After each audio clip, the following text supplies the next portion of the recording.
J'étais un petit clown quand j'étais petite. Mes parents n'hésitaient pas à me faire apprendre des poèmes ou des blagues. Parfois, je comprenais pas tout, mais je disais par cœur et ça faisait rire tout le monde. Je chantais les chansons Ouvrard, J'ai la rate qui me dilate et tout par cœur à 6-7 ans, oui.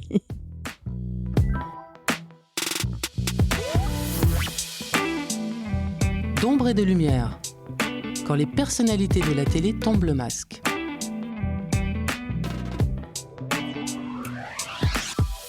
Il y a quelques jours, elle tenait en joue Nolwenn Leroy dans la série Brocéliande, succès de la rentrée dans lequel elle portait le masque de la méchante. Au quotidien derrière les fourneaux, dans Ici tout commence et les tabliers de la chef Claire Guinaud, Catherine Marchal pousse aujourd'hui un grand cri d'amour, la pièce de Josiane Balasco qu'elle promène sur les scènes de France en compagnie d'Alexandre Brasseur. Une comédie ébouriffante dans laquelle cette mère de famille nombreuse revient à ses premières amours, le rire et la comédie. Comme au temps où, dans sa chambre d'ado, elle apprenait par cœur les sketchs d'un certain Coluche. Catherine Marchal, c'est l'histoire d'une gonzesse.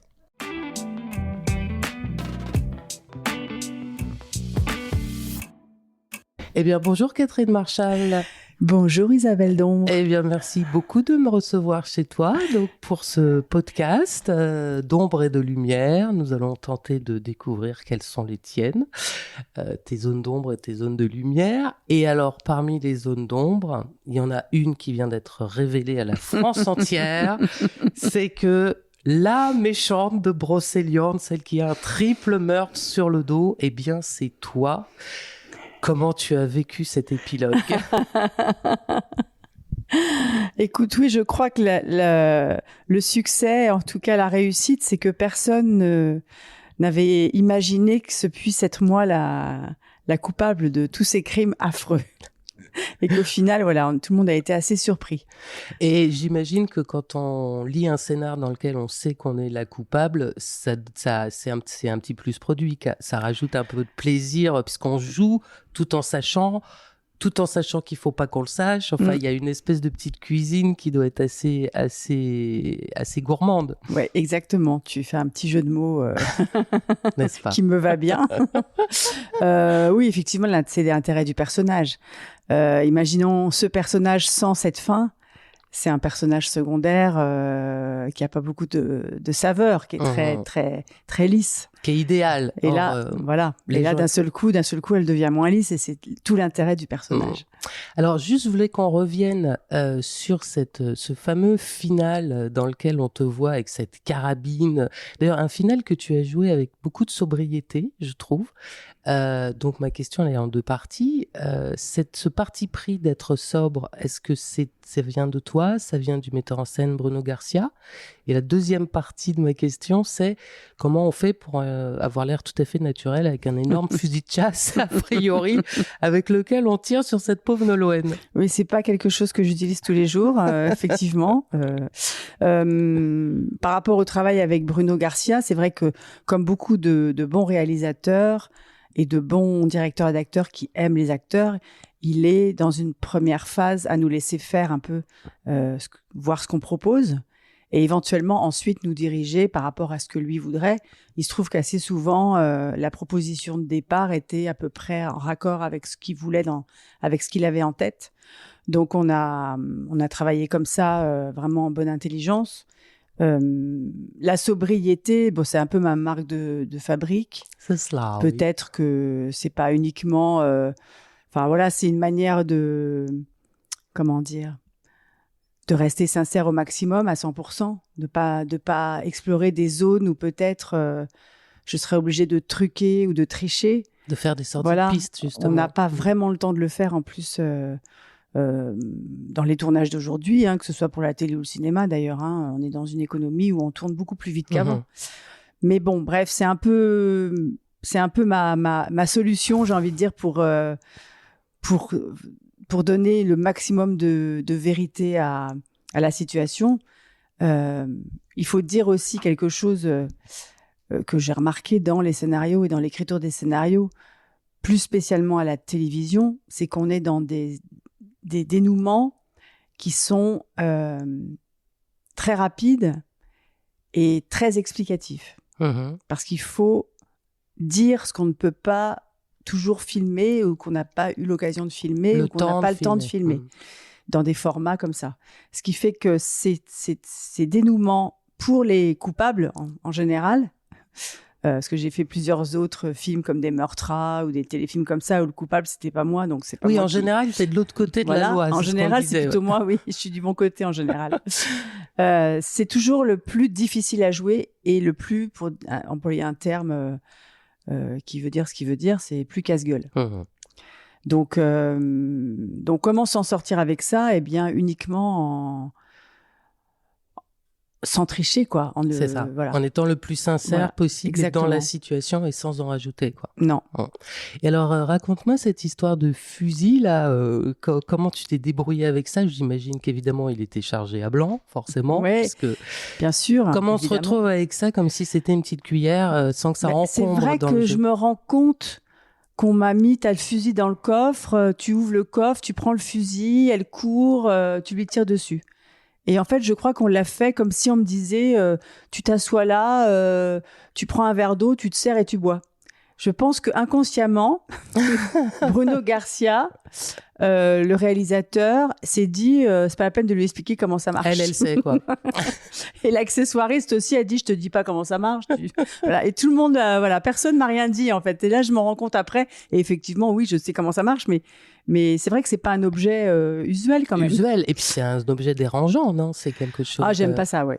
Généralement, je le garde pas entre les prises. Généralement, je le rends du bout des doigts à l'accessoiriste qui le garde. Et on a déjà eu l'occasion d'en parler, mais justement, dans tes rôles précédents, tu as eu l'occasion de faire du tir. J'ai même entendu dire que tu avais tiré à la Kalachnikov. En fait, j'ai utilisé toutes les armes. J'ai testé toutes les armes en stand de tir, effectivement. Et c'est vrai que souvent, les formateurs, les instructeurs, ils s'amusent à nous faire tirer avec des armes qu'on n'utilisera pas dans les films. Mais c'est pour nous montrer un peu la puissance de certaines armes. Et c'est vrai qu'il y a certaines forces où je me suis retrouvée à pas pouvoir tirer en face de moi, mais ça partait au plafond direct, tellement c'était puissant, quoi. Donc, voilà. Mais en revanche, j'imagine que ton corps, justement, quand tu te retrouves dans une situation pareille, se souvient de l'effet et t'es d'autant plus juste, même si la charge est moindre. En fait, tout ça est imprégné, quoi. C'est un peu la méthode l'acteur studio, hein. C'est ça, c'est le corps se souvient de ce... Même si on ne le refait pas à 100% sur le moment, le corps se souvient de l'effet que ça fait et on peut le rejouer. C'est exactement la méthode de l'acteur studio. Bah écoute, on s'en souviendra pour ceux qui n'ont pas encore vu ce final. Quand ils regarderont cette fameuse scène, ils penseront à l'acteur studio et à Catherine Marchal. Je dis ça parce que quand on a tourné 36 quai des Orfèvres, on a eu une belle formation de tir, vraiment plusieurs jours, voire même quelques semaines de formation avec Alain Figlars, et il nous a demandé un jour de venir habillé épais, avec des blousons de cuir et tout ça, ne pas arriver en t-shirt, et il nous a tiré dessus. C'est-à-dire qu'il nous a fait avec des petites billes en plastique, je précise, mais des pistolets à billes où on nous tire dessus avec des billes en plastique. En dessous, mon blouson de cuir et mon pull, j'avais des bleus. Des bleus, ouais. Donc c'est ultra violent. Et donc ce pincement de la bille qui est arrivé sur mes épaules parce que je m'étais pas assez bien planquée. Bref, il nous avait fait tout un parcours. Il fallait qu'on se plante, il fallait qu'on évite les tirs, etc. Je m'étais pas assez bien planquée, etc. Donc j'ai reçu des billes. Cette sensation-là, sur le tournage, quand il a fallu courir et se cacher, je me suis cachée. Il n'y avait pas un millimètre de mon corps. Pourtant, là, il y avait des balles à blanc et je ne risquais rien. Il n'y avait pas un millimètre de mon corps qui sortait de la planque parce que j'avais ce souvenir de la bille qui arrive sur le bras et ça fait super mal. Je comprends très bien. Donc, c'est ça, voilà. Juste pour préciser, Alain Figlars, c'est le comédien qui est au général responsable de tout ce qui est cascade sur les films d'Olivier, c'est ça ? Oui, il en a fait plusieurs, dont 36 quai des Orfèvres. Et voilà, c'est un comédien. C'est juste qu'on ne le prenne pas pour un fou, ce monsieur, si on écoute ce podcast et qu'on sache qu'il fait ça. C'était notre instructeur. Voilà. Oui, pardon si je l'ai pas Non, voilà. Non, mais comme ça, les choses sont claires. Oui. Juste pour terminer avec Brocéliande, alors là, on est un peu mal s'il y a une saison 2. En ce qui te concerne, parce qu'à moins d'aller te porter des oranges ou que tu t'évades, c'est un peu mal barré, non, les gens qui auraient envie de te revoir? Oui, non, c'était pas du tout fait pour ça. Donc ça, c'est la clôture. À chaque succès, on rêve de ça, mais ça serait pas une bonne idée. Et puis c'était écrit pour être clôturé. Donc restons sur ce beau succès. Restons, voilà, sur ce succès, n'en rajoutons pas.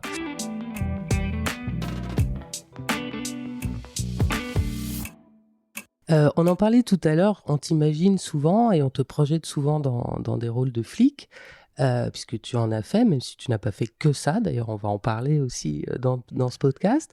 Est-ce que tu penses que parfois les metteurs en scène, les metteurs en scène ou les producteurs manquent un peu d'imagination en ce qui te concerne? Je crois pas que ce soit un manque d'imagination. Tout le monde a l'imagination. C'est ce qu'on m'a dit à l'école. Quand je ne savais pas dessiner et que et que ma mère disait mais elle n'a aucune imagination, et les professeurs disaient mais si, tout le monde a de l'imagination.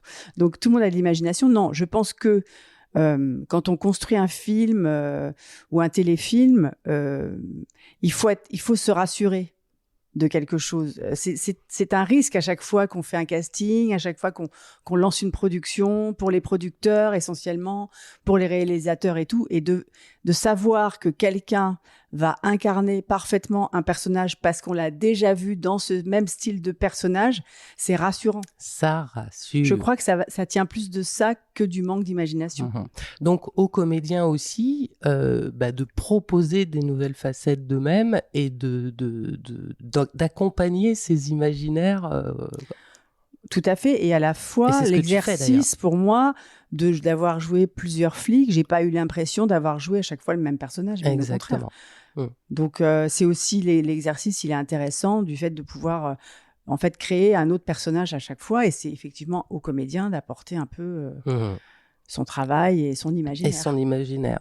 Alors, en parlant d'imaginaire et de projection, dans Ici tout commence, où tu joues Claire Guinaud, eh bien, tu es en couple avec une autre femme, et ça, j'aime à croire que c'est une proposition qui t'a plu justement parce qu'on poussait un peu les murs et que ça disait peut-être 2-3 trucs sur la société. Est-ce que tu as ressenti ça comme moi? C'est vrai que la productrice Sarah Faramond m'avait demandé si j'y voyais un inconvénient ou pas avant de le faire partir en écriture, cette idée-là.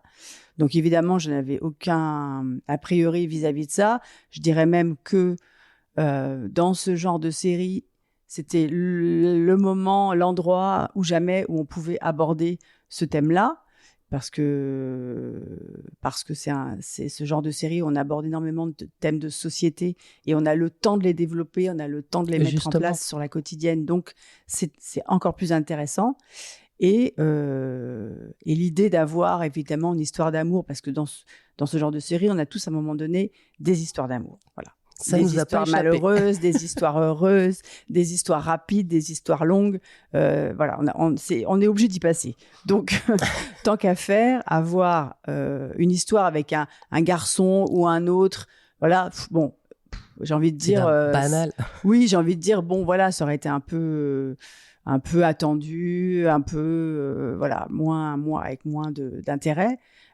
Et l'histoire avec une femme, oui, alors j'ai dit tout de suite, mais oui, c'est beaucoup plus intéressant à jouer que l'histoire avec un homme. Dans la vie, non, mais dans la fiction, ouais. Mais d'autant plus quand dans cette série, on parle beaucoup, enfin, c'est une série qui s'adresse aux adolescents, puisque les héros, pour la plupart, sont des étudiants. Et là, ce ne sont pas justement des jeunes femmes. Ça prouve aussi qu'on peut aussi tomber amoureuse et avoir des perspectives qui s'ouvrent à n'importe quel âge, en fait. Exactement. Il y avait aussi ce détail-là, justement. C'est qui peut-être n'est pas un détail pour vous. Que le fait que ces deux femmes, pas seulement mon personnage, mais le personnage de Olivia aussi, fait son coming out autour de la cinquantaine. Et donc, on a d'ailleurs des spectateurs, des téléspectateurs qui nous suivent beaucoup dans ce couple-là et qui ont eux-mêmes osé révéler leur homosexualité un peu grâce à nous. Donc on se sent un peu utile alors, comme oui, je trouve ça joyeux. C'est joyeux plus qu'utile pour toi. Oui, c'est joyeux parce que l'utilité, si on veut avoir une vraie utilité, il y a des choses dans la vie à faire. Voilà, pour les autres, on a de libérer la parole des personnes. Je trouve que ça me fait plaisir, voilà. Je comprends. Mais j'aime m'entendre que tu préfères le mot joyeux au mot utile. Ça me plaît bien. Oui, parce qu'il faut quand même, faut prendre les choses, faut être. On fait les choses sérieusement, mais il faut pas oublier que c'est du divertissement. C'est du divertissement, tout ça. À propos de divertissement, si tu regardes dans ta boule de cristal, comment tu le vois dans les prochains mois, dans les prochaines semaines, l'avenir de Claire dans ITC? La question à laquelle tu n'échapperas jamais. Arriver à plus je vieillis, moins je me projette. Peut-être que parce que tiens donc, je me laisse deviner pourquoi, ou alors imaginer pourquoi. En général, mais ce qui me plaît, je me projette à court terme quand même, parce que ce qui me plaît dans le personnage maintenant, c'est que les auteurs ont donné des couleurs au personnage que moi-même, inconsciemment, je leur ai demandé de donner. Tu leur as inspiré. Donc voilà, je les ai manipulés. Que tout le monde sait. Armelle sort de ce corps. Grande manipulatrice. Je les ai manipulés aussi à leur insu. J'espère qu'ils s'ils écoutent ça, ils vont dire mais qu'est-ce que c'est? Et du coup, le personnage est devenu beaucoup plus léger, beaucoup plus drôle. Voilà, avec des choses à jouer. Oui, il y a beaucoup plus de comédie dans ce personnage aujourd'hui. Et donc, je pense qu'on va vers un personnage comme ça. Alors ça, on va en reparler, chère Catherine, par rapport à cette fameuse image qu'on a évoquée au début de cette conversation de flic raisonnable, etc. Pour aller vers la folie, on dirait que ce sont régulièrement des petits cailloux que tu sèmes sur ta route, justement pour inspirer les autres en leur disant « Coucou, en fait, je suis une sacrée petite rigolote. » Est-ce que En fait, ça fait un moment que je le dis. Enfin, ça fait un moment que j'essaye de m'agiter sous mes airs de je fais la gueule en permanence et j'ai toujours l'air pas là en tout cas. Non, mais ça fait un moment. Moi, au théâtre, j'ai démarré par le classique et tout ça, mais très vite, j'ai fait du café-théâtre très vite. Donc j'ai toujours eu ça en moi. Après, le fait d'avoir, comment dire, émergé peut-être avec des rôles dramatiques, c'est ça qui est resté collé. Ça plaque des images. Mais quand t'étais petite, t'étais une petite rigolote. D'abord, c'était quoi le décor de ton enfance, l'ambiance, c'était quoi? Parce qu'on te voit toujours dans des décors de cinéma, le décor de la vraie vie. Non, mais c'est vrai, j'étais une petite rigolote. J'étais un petit clown quand j'étais petite. Mes parents n'hésitaient pas à me faire apprendre des poèmes ou des blagues. Parfois, je comprenais pas tout, mais je les disais par cœur et ça faisait rire tout le monde.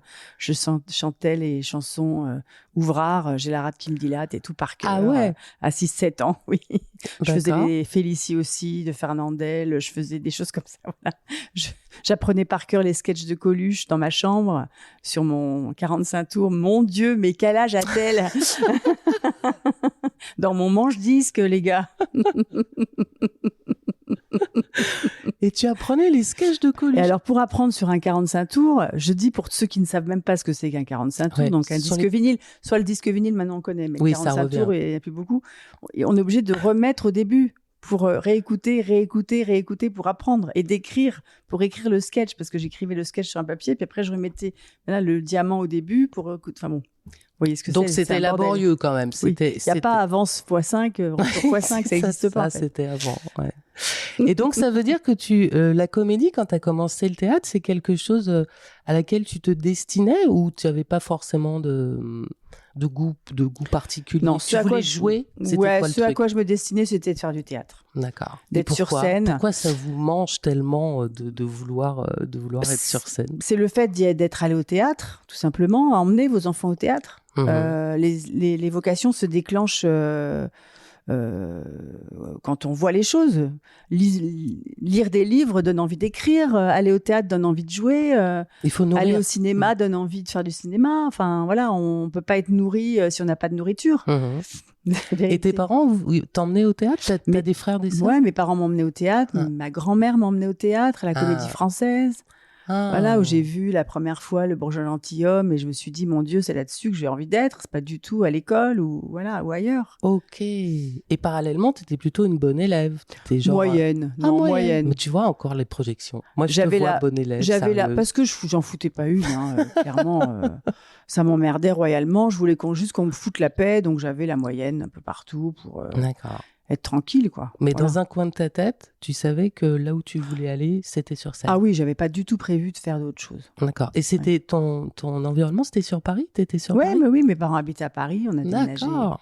beaucoup de fois, mais on est resté sur Paris. Ok. Ouais, je suis née à Paris.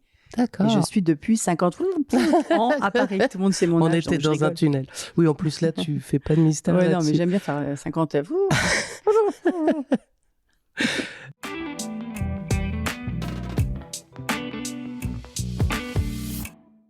Donc après ton bac scientifique, n'est-ce pas? Oui. Comment tu trouves la passerelle pour atterrir sur cette fameuse scène?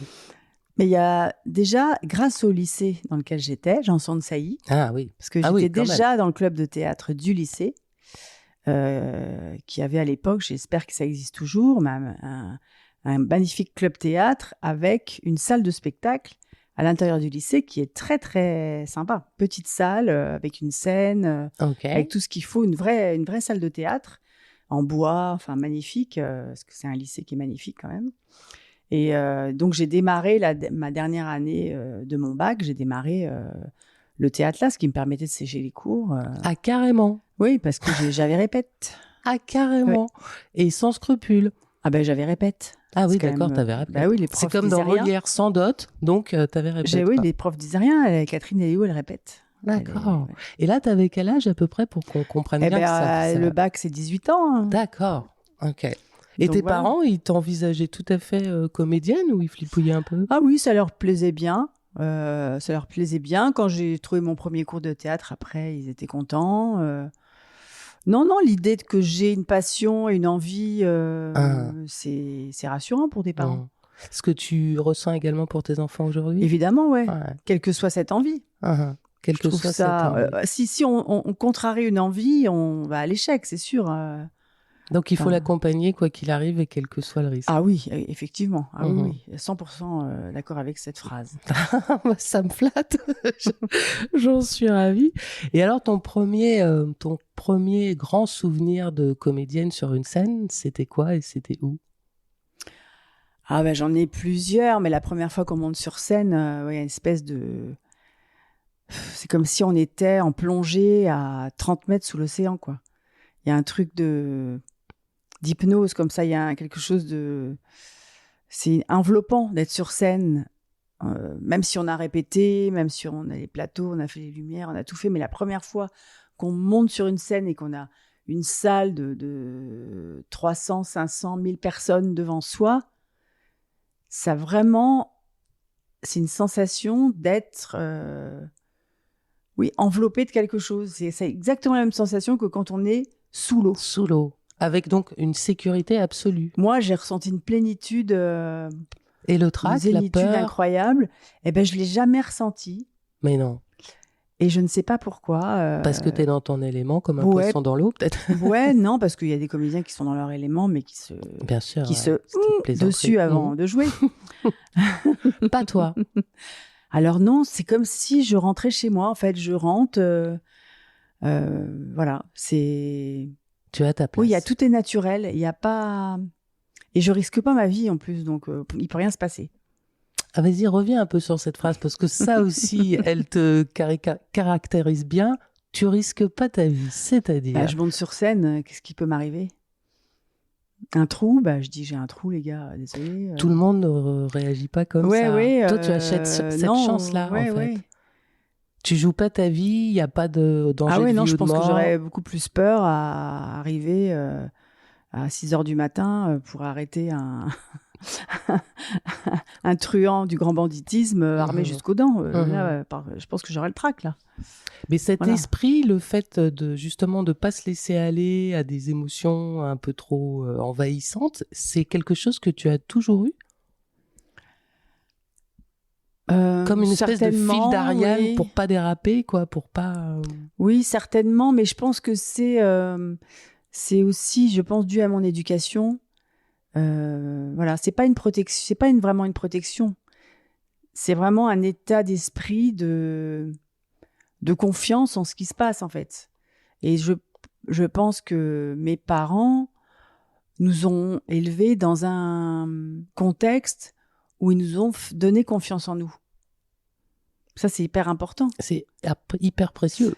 Donc voilà, donc c'est un mélange de vous êtes les meilleurs, allez-y, avec une protection parce que ils étaient tout le temps là. Voilà, on était dans une famille où mes parents étaient très investis avec nous, étaient très présents. On faisait beaucoup de choses ensemble, en famille. Donc on a été très aimés, protégés. Et du coup, on est solide à l'intérieur. C'est ça. En fait, c'est ça, ça te donne une colonne vertébrale, quelque chose qui fait que... J'ai pas été fragilisée, j'ai pas eu peur. Quand j'étais petite, je me suis pas sentie seule, je me suis pas sentie... voilà, je me suis construit sur des bases ultra solides. Mmh.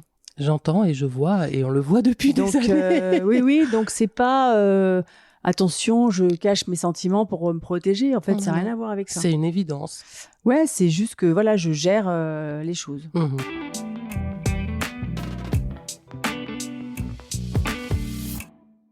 Et quand tu as voulu faire donc du théâtre, tes parents n'ont pas eu peur pour toi, mais est-ce que tout de suite ils sont allés te voir aussi, ils t'ont encouragé? Est-ce que tu les as sentis Oui, bien sûr.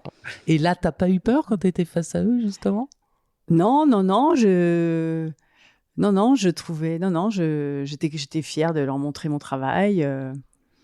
Et ils n'avaient pas de doute sur le fait que je réussisse. Ça, c'est la formule magique. Donc, c'est la force extrême. Ils n'étaient pas inquiets. Ouais. Ils n'étaient pas inquiets. Et puis ils savaient qu'on peut se retourner à tout âge. Hein. Là aussi, c'est pas grave. Faire autre chose. Ouais. Ils faisaient quoi, tes parents, dans la vie? Mon père a démarré quand je suis née. Il était professeur de mathématiques. Ah! Voilà. Et ensuite, il a monté des sociétés. Donc, il a réussi dans les affaires, on va dire. D'accord, ok. Donc en tout cas, ils sont pas du tout issus il s'est rendu compte que son salaire de prof, ça allait pas le faire pendant toute sa vie. Petit clin d'œil aux enseignants. Le jury appréciera, comme on dit. Et donc sur ces planches, tu as rencontré donc le père de tes futurs enfants, ton mari pendant tellement d'années. Oui. Je sais même plus d'ailleurs. Qu'est-ce que ça leur a fait à tes parents quand tu es arrivée avec Olivier à la maison? Il est passé un peu au questionnaire. Un peu, ouais, il voulait savoir un peu qui c'était, voilà. Parce que pour entrer dans ma famille, il fallait quand même montrer patte blanche. Il fallait quand même être à l'époque, accepté. il était policier, oui, ou il était déjà flic. Il était flic et comédien un petit peu, puisqu'on s'est rencontrés sur scène. Donc oui, il fallait qu'il prouve que ce soit quelqu'un de bien. Donc voilà. Et il a passé l'examen et autour de quelques verres, ça s'est bien passé. Et ça s'est bien passé. Ouais. Alors, on déroule encore un peu le défilé de ta vie, chère Catherine. On entend deux choses essentielles, donc c'est cette passion, ce goût, cette envie de jouer, et également ce grand attachement à la famille, donc celle dont tu es issue et celle que tu as formée. Comment on fait pour faire cohabiter ces deux, je me lance, raisons d'être, socles, quand on est une jeune femme, qu'on a à la fois envie d'avoir des enfants et d'être comédienne? Est-ce que ça s'accorde toujours bien dans une carrière? Après coup, je ne sais pas si l'un a pris le pas sur l'autre. J'ai l'impression que j'ai sacrifié un peu des deux pour pouvoir faire les deux, justement, forcément. Mais comme toute femme qui a une carrière, en fait, professionnelle, quel que soit le métier qu'elle exerce. Donc, voilà, après, j'ai effectivement consacré tout mon temps libre à mes enfants. Et est-ce que tu en as du temps libre? J'en ai un petit peu, comme tout le monde. Non, parce que quand on voit tous les projets que tu as, plus la quotidienne, etc. Oui, là, par exemple, aujourd'hui, j'ai un temps libre. Et justement, tu en profites pour accorder une interview. Parce que pour l'instant, ils sont pas là. Mon fils va rentrer de l'école, du lycée tout à l'heure. Voilà. Donc, là, non, mais voilà. Oui, j'ai des petites journées quand même libres dans l'année. Donc, quand je peux être à la maison, j'y suis. Voilà. Mais je pensais à un truc aussi, quand on est enceinte par définition, enfin, sauf exception, 10 mois, mais normalement, ça dure 9 mois. Plus après, le fait de s'occuper un peu de ses enfants, ça veut dire qu'on disparaît des écrans et des scènes. Ouais. Est-ce qu'après, il y a un petit boulot pour dire coucou, je reviens à nouveau dans la course, alors, ne m'oubliez pas. Alors, une petite méthode, parce que j'ai fait une erreur sur la première enfant, où j'ai annoncé que j'étais enceinte. Ah. Parce que j'étais contente, forcément, donc je l'ai annoncé bêtement. Et donc, j'aurais pas dû, parce que à l'époque, je travaillais, je suis toujours intermittent du spectacle, mais bon, il fallait quand même que je cherche du travail. J'étais pas autant demandé il fallait que c'est plutôt moi qui demandais que des gens qui me demandaient à l'époque, hein. J'étais beaucoup plus au théâtre, je faisais des petits tournages, mais voilà, je gagnais ma vie, mais c'était moins facile qu'aujourd'hui.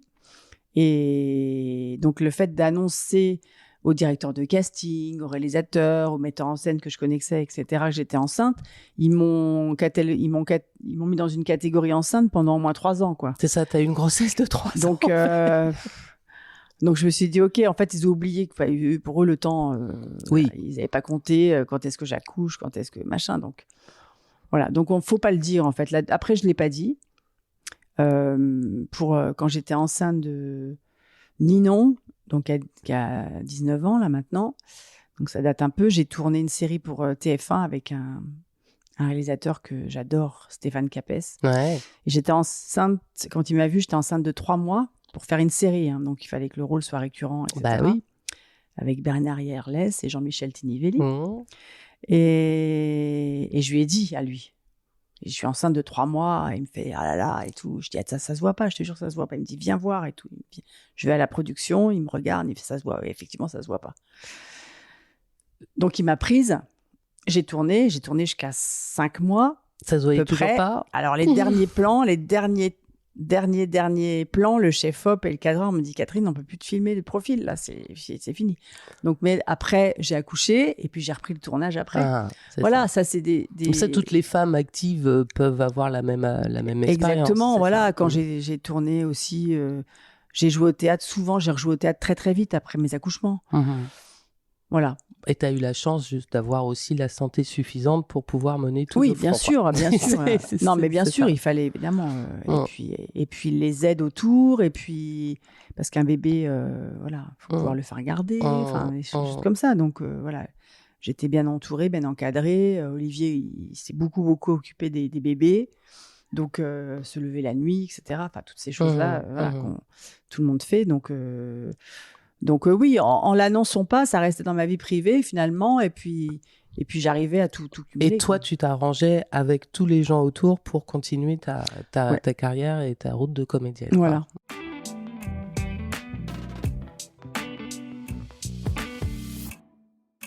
Pour en revenir à la comédie, donc là tout à l'heure on évoquait la jeune Catherine qui faisait le clown et qui apprenait les textes de Coluche. Et depuis quelque temps, cette jeune Catherine devenue grande est sur scène avec une vraie comédie qui s'appelle Un grand cri d'amour aux côtés d'Alexandre Brasseur. Et là, je vois son visage qui s'éclaire. Donc là, on n'est pas du tout avec Armelle dans Brocéliande. On n'est pas du tout avec Claire Guinaud. Raconte-moi cette aventure qui apparemment te met en joie. C'est Armelle, mais qui a pété les plombs là. C'est Armelle avec un pet au casque. Oui, c'est ça. Armelle avec un pet au casque. Ah oui, c'est une sacrée aventure. C'est jamais j'aurais imaginé pouvoir jouer une pièce et surtout un rôle écrit par Josiane Balasco, mais créé pour Josiane Balasco. C'est ça. Quand même, c'était improbable, mais c'est arrivé. Et c'est arrivé comment vous avez... D'ailleurs, vous connaissiez avec Alexandre Brasseur ou... On se connaissait depuis plusieurs années, on se croisait, voilà, on est des collègues, voilà, on s'appréciait, je crois, mutuellement. Et puis, c'est Éric Logérias qui nous a réunis, Le qui a metteur eu en l'idée de scène. nous réunir. Voilà, Éric, c'est la même chose. On avait eu envie plusieurs fois de travailler ensemble. Lui, il a énormément d'idées de pièces, donc il m'avait proposé aussi des choses, mais qui n'étaient pas au bon moment, voilà, c'était pas ce que je voulais faire à ce moment-là. J'avais d'autres projets, etc. Enfin bon, bref. Et puis là, il m'a envoyé cette pièce en me disant, ok, je t'envoie une autre pièce. Évidemment, tu vas encore me dire non. Eh ben non. Donc je lis même pas la pièce, je lis le titre. Évidemment, je connaissais la pièce, j'avais vu la pièce, j'avais vu le film, je connaissais très bien l'histoire, etc. Et j'ai dit, mais t'es un grand malade. Je dis évidemment que non. Évidemment, je vais pas. Pourquoi évidemment que non? Bah parce que je vais pas faire ce que fait Josiane Balasco. Non, je dis, mais pas tu vas possible. faire ce que fait Catherine Marchal. Alors attends la suite. Pardon. Attends. Je spoil. Non, mais voilà, parce que tu as cette image-là dans la tête, comme tout le monde. Et dit, je vais pas me lancer là-dedans. Et puis voilà, et c'est pour elle, c'est elle qui l'a joué. C'est pas pour moi. Et je dis, attends, laisse-moi lire, donne-moi 48 heures, je lis quand même la pièce. Donc je relis la pièce, et là je me rends compte qu'au final, elle a écrit pas forcément pour elle uniquement. C'est là où le texte est intelligent.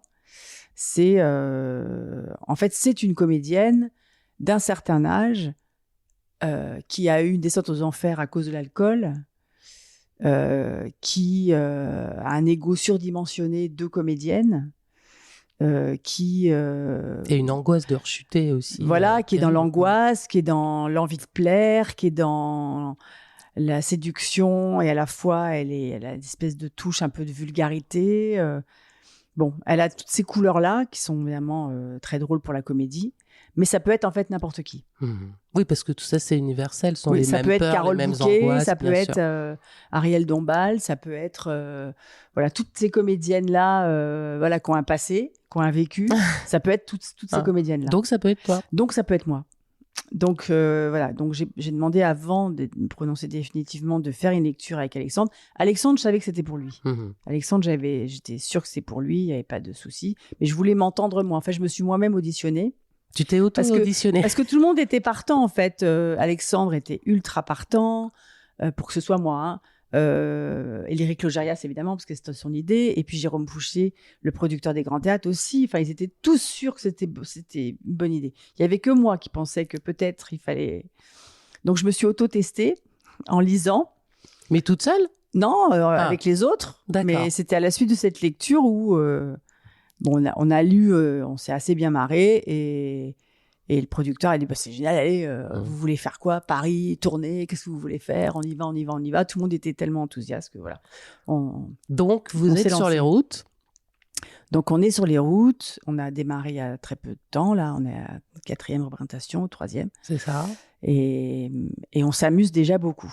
Et sur scène et dans la salle. Les gens sont écroulés de rire. Et ils doivent être surpris te voyant, en te découvrant, non? Et oui et non. Parce que Et je sais pas, les gens se posent plus la question, parce qu'en sortant, on a des gens qui nous attendent, effectivement, et j'ai pas beaucoup la réflexion de oh là là, qu'est-ce que ça vous change, ou oh là là, on vous imaginait pas là-dedans. Que t'as pu avoir avant. Mais non. Donc ça y est, c'est fini ça. Ouais, mais j'ai l'impression que il y a 1h45 de spectacle, quand même, la pièce est assez longue. Et j'ai l'impression que dans ce laps de temps, les gens, c'est acquis pour eux que, en fait, c'est moi, ce personnage-là, quoi. T'as gagné ton pari. Il n'y a plus de surprise. Ils ont juste pris le temps de rire comme des baleines, que ça rit aux éclats. C'est pas des rires, des petits rires, c'est des gros rires. Et les gens sont morts de rire. Ça, c'est une sensation. C'est ce que t'attendais quand t'étais dans ta chambre petite. Ah non, mais là, c'est un niveau que j'avais jamais eu. Ça, tu l'avais pas espéré. Ah, j'ai joué des comédies, j'ai joué du café-théâtre, j'ai joué des trucs très drôles, des pièces très drôles. Mais là, des rires à ce point-là, des gens qui étouffent de rire. D'accord, les pompiers sont au taquet. Parce qu'on est avec Alexandre, comment dire, on s'économise pas, quoi. Ah bah, vous connaissant tous les deux, On est non. à fond les ballons et on est à fond dans le ridicule. On a peur de rien, en fait. Peut-être c'est l'âge aussi, ça, mais on s'en fout d'être grotesque, en fait. On est grotesque à des moments. Grotesque. C'est ça le secret, en fait. Donc les gens sont écroulés, se foutent des personnages, en fait. Ouais. Voilà.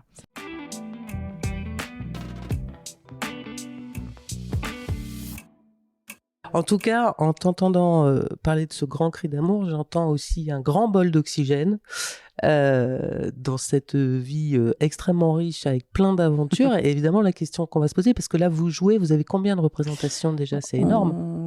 On va jouer 85 dates cette année. Ok. Donc, c'est pas mal, ouais.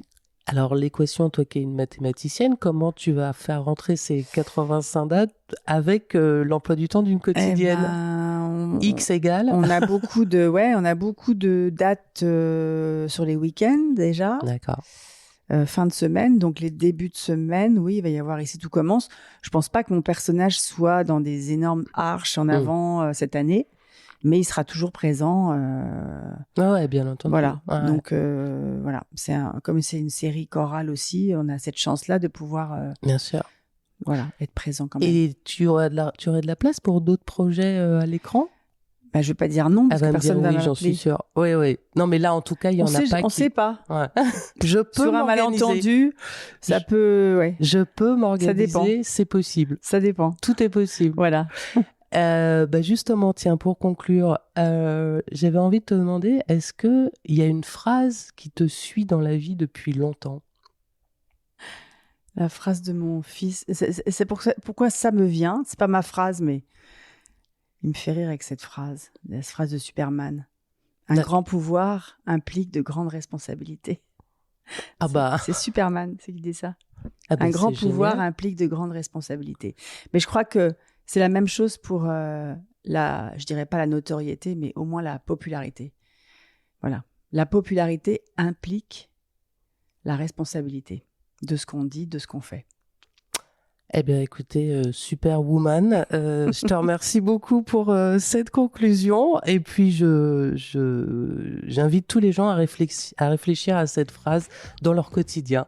Merci beaucoup, Catherine. À très bientôt. Merci, et on va courir te voir sur scène. Et merci pour ceux qui ont écouté tout là. Si, c'est Je vous aime. Merci beaucoup. C'était Isabelle d'Ombre. J'espère que cette rencontre vous a plu. Si vous en voulez plus, retrouvez tous nos entretiens sur téléloisirs.fr et sur votre plateforme de podcast préférée. À bientôt!